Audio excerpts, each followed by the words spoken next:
Well, being involved in Talisman Island, when Games Workshop announced in 2007 that they were remaking Talisman under Black Industries, I was very excited indeed. And I was even more excited when Games Workshop got in touch with me and asked my opinion about certain aspects of the game, which I duly gave them.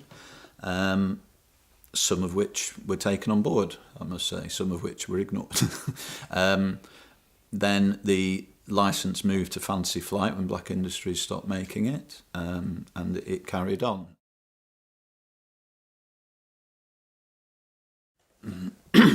In talks with Fantasy Flight, there was the opportunity again to say what you seemed to work, what came out in the Black Industries edition that people didn't actually like, things that people wanted to see, like the addition of fate because they didn't like the randomness of the die rolls. There are lots of different things that have been added to the Fantasy Flight which give it a bit more depth. And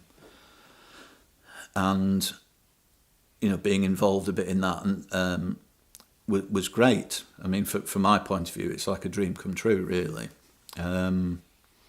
I would say that the best part of it all was being approached last year to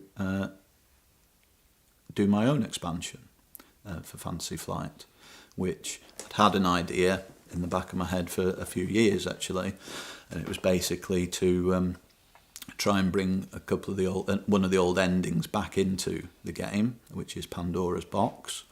But in the old version from Talisman the Adventure, you were just basically using adventure cards to attack your fellow characters. Sadly, there's not a lot you can do with a bag of gold or a guide follower. So I tailored a deck especially to be offensive, and it seems to have gone down very well, which I get a bit of email now saying how people are enjoying it, and it's a really nice thing.